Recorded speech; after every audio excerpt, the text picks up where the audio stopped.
Welcome back, everyone. Well, suspicion is falling on the insurgent group Boko Haram in a new and horrifying attack in Nigeria. Authorities say a bomb, evidently strapped onto a 10-year-old girl, was blown up Saturday in a crowded market in the northeastern part of the country. Security sources tell Reuters at least 16 people were killed and more than 20 wounded. Officials say it's likely the bomb was triggered by remote control. The city where the bomb went off is in the heartland of the Boko Haram insurgency.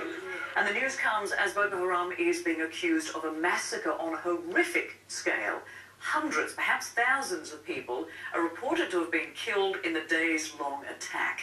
So we want to turn now to our Diana Magnay, who is closely monitoring the violence in Nigeria. So Diana, the details, just shocking. What do we know about this massacre that took place? Well, so little, because it's up in a very remote corner of northeastern Nigeria in a town called Baga, which is a fishing community on the shores of Lake Chad.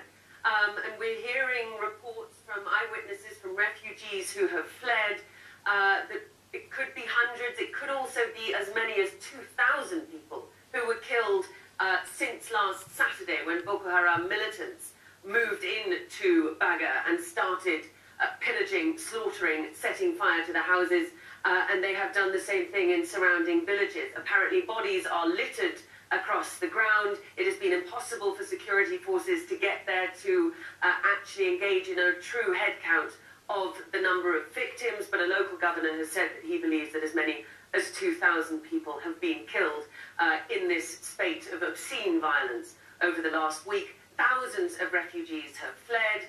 There are 1,000 refugees, according to the UNHCR, sitting on an island in the middle of Lake Chad, stranded effectively.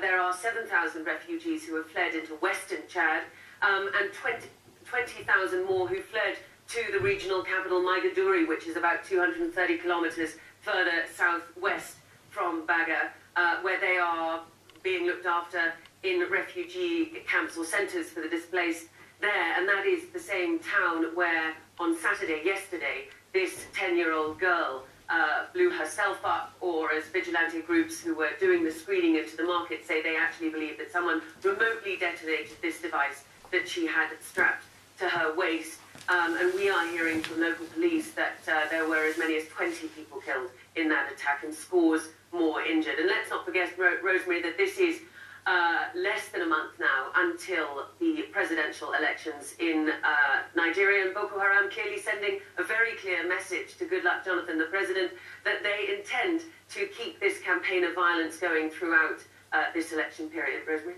The details simply horrifying, and a little later, Diana, we will have a guest to address the question. A lot of people are asking why their government and their military is unable to fight Boko Haram. Many thanks to you, Diana Magnay, reporting there with all the details on the violence in Nigeria. Appreciate it.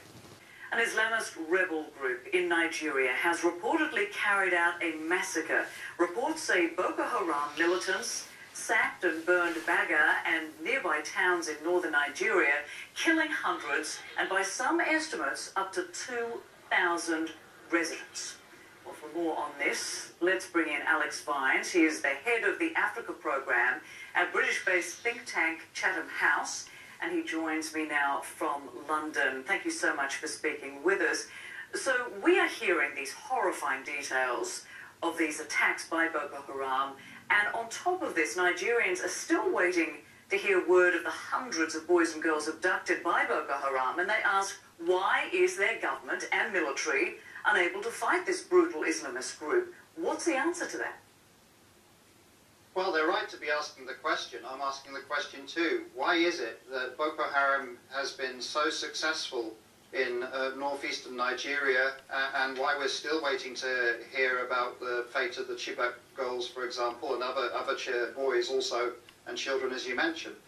The answer, I think, is the ineptitude of the Nigerian security forces. They are just unable to respond to the sort of violence and insurgency that's occurring in northeastern Nigeria, of which these massacres are the latest atrocities that have occurred. It's a very depressing situation, and it shows just how dramatically the security forces in Nigeria have deteriorated in recent years, that they are just not able to respond to the sort of crisis that we're seeing. So if they're not able to respond, why not accept some of the help being offered by the international community? Well, you're right. The international community has offered assistance. It has provided some assistance. But in Nigeria at the moment, the situation is so politicized, including about what to do in terms of counterinsurgency, that international support is really difficult to be effective. My view is that this needs to be depoliticized. There'll need to be a rethinking and restructuring of the Nigerian security forces in terms of counterinsurgency. And as you've suggested, there'll need to be international support. In the end, it'll be technical counterinsurgency, I think, that will be necessary here, as well as a political process. At the moment, there's just a lot of drift, and talking to Nigerian security forces, my analysts have found them very demoralized and very demotivated, and hence we continue to see these sorts of massacres. Yeah, and still we see the growth of Boko Haram and these horrifying stories of 10-year-old girls having bombs attached to their bodies and set off by remote control, plus these massacres. There is so much to cover here, but unfortunately we are out of time. Alex Vines, thank you so much for joining us and shedding some light on this horrendous story. We appreciate it.